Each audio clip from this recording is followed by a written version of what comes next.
اس میں آپ نے دیکھا کہ اس کی سماعت کے دوران جو نیب پروسیکیوٹر ہیں انہوں نے اس بات کو تسلیم کیا، اس غلطی کو تسلیم کیا کہ غلط طریقے سے سزا دی گئی ہے بشرا بی بی اور عمران خان صاحب کو، اور یہ پھر خان صاحب نے اس کو ٹویٹ بھی کیا ہے. تو آپ نہیں سمجھتے کہ پھر یہ جو مقدمات ہیں یہ سیاسی ہی ہیں؟ ایک طرح سے نیب پروسیکیوٹر نے اعتراف جرم ہی کیا نا سر.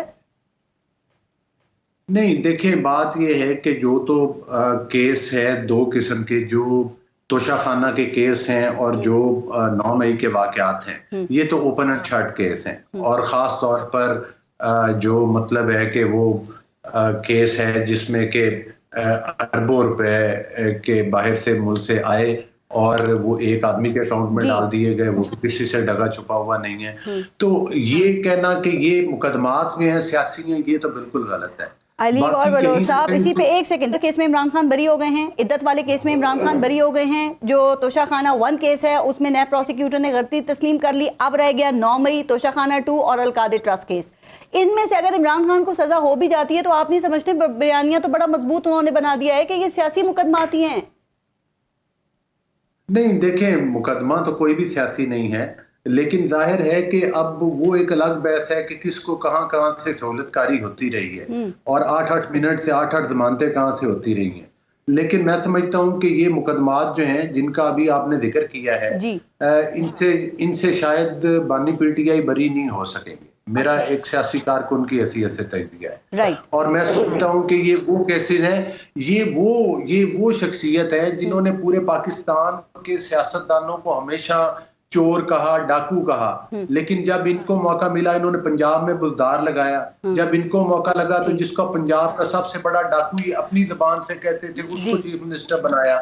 جب مرکز میں حکومت تھے تو مرکزی حکومت کے اندر جس طرح سے انہوں نے قادر ٹرسٹ والے کیس میں کابینہ کے اندر وہ لفافہ لہرایا تھا، اور جس طرح سے ان کے کابینہ کے وزراء نے کہا کہ ہمیں تو دکھایا ہی نہیں گیا کہ اس کے اندر لکھا ہوا کیا ہے، تو وہ مطلب کسی سے باتیں ڈھکی چھپی ہوئی نہیں ہے. جس طرح سے توشہ خانہ کی چیزوں کی اسیسمنٹس غلط کروائیں گی، جس طرح سے کہ وہ رسیدیں جیلی دکھائیں گی، دوسروں کو کہتے تھے تلاشی دیں، اپنی تلاشی لی تو جیلی رسیدیں نکلی جیب کے اندر سے. چلیں ٹھیک ہے، مقدمات ٹھیک ہیں، اس کی کاروائی درست نہیں ہو رہی. تو دیکھیں نیب پروسیکیوٹر بھی غلطیوں کا اعتراف کر رہے ہیں. اظہر صدیق صاحب، سر یہ آپ سمجھتے ہیں کہ نیب پروسیکیوٹر نے جو غلطی تسلیم کی ہے تو اب یہ جو سارا معاملہ ہے، سارا جو پروسیس ہے وہ سارا ہی مشکوک ہو گیا ہے، کیونکہ انہوں نے یہ کیس ریمانڈ بیک کرنے کی درخواست کی ہے نا، ختم کرنے کی بات نہیں کی. تو اس سے یہ ثابت تو نہیں ہوتا کہ یہ مقدمہ سیاسی ہے؟ بہت شکریہ پارس. بڑی تکلیف اور دقت ہوتی ہے جب ان کے خلاف مقدمہ ہو تو وہ سیاسی ہیں. ایون فیلڈ کے آج بھی ثبوت نہیں ہیں، جسٹس قاضی فاضلہ کی منی ٹریل آج بھی نہیں ہے، یعنی یہ سیاسی ہیں. یعنی اور ہمارے جو کیس ہے نا یہ سیاسی نہیں ہے. وہ ابھی جج ارشد ملک کی ایگزامپل دیں گے، وہ جسٹس شوکت عزیز صدیقی کی آپ کو ایگزامپل دیں گے، وہ کہیں گے وہ رانا ثناء اللہ پہ ہیروئن کا مقدمہ ڈالا، وہ سامنے رکھیں گے، وہ کہتے ہیں ہمارے بھی سیاسی مقدمات تھے. نہیں ایسا نہیں ہے نا، ایسا نہیں ہے. رانا ثناء اللہ پہ مقدمہ جنہوں نے بنایا تھا وہ آ کے جواب دیں، ان کا یہ پوچھیں، ان سے انکوائری کرائیں. انہیں تو چاہیے کہ الٹا لٹکا دیں کہ جنہوں نے یہ سیاسی مقدمے بنائے نا. میں کہہ رہا ہوں، آ رہے چیلنج کر رہا ہوں ان کو، الٹا لٹکا دیں ان کو جنہوں نے یہ سیاسی ابتدا تو کرے نا کہیں نہ کہیں. وہ ووٹ کو عزتوں کے جو نعرے لگاتے تھے کہ جو بیٹھ کر ان کو لے کر گئے تھے، جو ڈیلیں ہوئی تھی ساری، وہ بھی ان کے خلاف بھی انکوائری کر لینا کہ جنہوں نے نیب کے کیسز بنائے تھے. چلے ہم نے ہی اگر بنائے تھے ہمارے خلاف یہ انکوائری کر لے کہ جناب کس نے بنائے تھے. وہ ایک جوڈیشل کمیشن بنا دے، کسی طرف تو آئے. وہ کہتے ہیں کہ شریف خاندان اور مسلم لیگ نون پوری لسٹ ابھی بتا دیں گے آپ کو. وہ کہتے ہیں آپ کے دور میں بنائے تھے اور آپ نے سیاسی مقدمات بنائے تھے، جیسے ابھی آپ کہتے ہیں. میں یہی تو کہہ رہا ہوں نا کہ میں یہ کہہ رہا ہوں نا کہ بڑا آسان حل ہے نا. میں کہہ رہا ہوں نہیں بنائے، آج جوڈیشل کمیشن میں ثابت کر دینا اس بات کو. اب کیا بات رہ گئی ہے؟ اور دیکھیں یہ ایک ڈیل کے ساتھ آئے. ذرا فرق میں بتا دوں پارس آپ کو، ذرا سمجھنا آئیں گے. یہ جب ڈیل کے ساتھ آئے، نواز شریف ڈیل کے ساتھ آیا، پھولوں کے ہار بچھوائے گئے، جو گاڑیاں پولیس کے پیچھے لگنی تھی وہ آگے جا کے، یعنی ایک اشتہاری اور بگوڑا جب پاکستان میں آیا تو اسے گرفتار ہو کے اندر جانا چاہیے تھا. بایو میٹرک ہوا، پھر نیب نے کہا، اس میں بھی نیب نے کہا تھا ریمانڈ کر دیں. عدالت نے کہا ریمانڈ نہیں کریں گے اور سزائیں سیٹ اسائڈ کر دی. ہم بھی ریمانڈ موڈ پہ کوئی جا رہے. ریمانڈ کی کیا بات ہے؟ ریمانڈ کا مطلب ہے ایکسیپٹنس ہے کہ یہ غلط اور فراڈ اور فریب کیا ہے. کہتے ہیں یہ لوٹ لوٹ کر کھا گئے ملک کو. ذرا ہی کر رہی ہے آپ دیکھیں نا کہ حسن نواز جو ہیں وہ لنڈن ہائی کورٹ نے یہ ان کو ٹیکس ریونیو ڈپارٹمنٹ کے کیس میں وہ دیوالیہ قرار دے دیا ہے. سر آپ کہتے ہیں کہ یہ ارب پتی ہیں، ان کو تو لندن کی عدالت دیوالیہ قرار دے رہی ہے، تو کیسے ہوئے یہ؟ آپ کہتے ہیں پاکستان کو دیوالیہ کر دیا انہوں نے. میں بتا دوں آپ دیکھیں میں بتاؤں آپ کو یہ ثبوت ہے ان سب چیزوں کے حوالے سے. یعنی یہ تو کہہ رہے تھے کہ ان کے پاس بہت امیر کبیر ہیں, یہ ہم نہیں کہتے تھے, ہم تو کہہ رہے تھے کہ وہ تو بچے ہیں, وہ تو باپ کا ناجائز پیسہ جو اپنا ایون فیلڈ کے چکر میں گیا, جو آپ کو یاد ہے ہپکو کے چکر میں گیا, موٹر وے کے چکر میں گیا, یہ میں نے نہیں ہے. بات تو آج بھی آ جائے نا, آج بھی آ جائے. 1998-99 کی آمدن چودھری شریف کی ان کے والد صاحب کی تھی 9,36,311 روپے.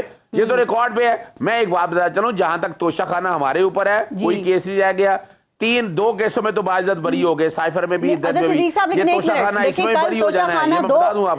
جو کل توشہ اس کیس کی سماعت ہے اور اس میں فرد جرم عائد ہونے کا امکان بھی ہے, اور اس میں بشرا بی بی اور خان صاحب کی بریت کی درخواستیں بھی مسترد ہو چکی ہیں. القادر ٹرسٹ کیس کی بھی کل ہی سماعت ہے اور وہ بھی آخری مراحل میں. کیا لگتا ہے دونوں میں بری ہو جائیں گے یا سزا ہونے جا رہی ہے؟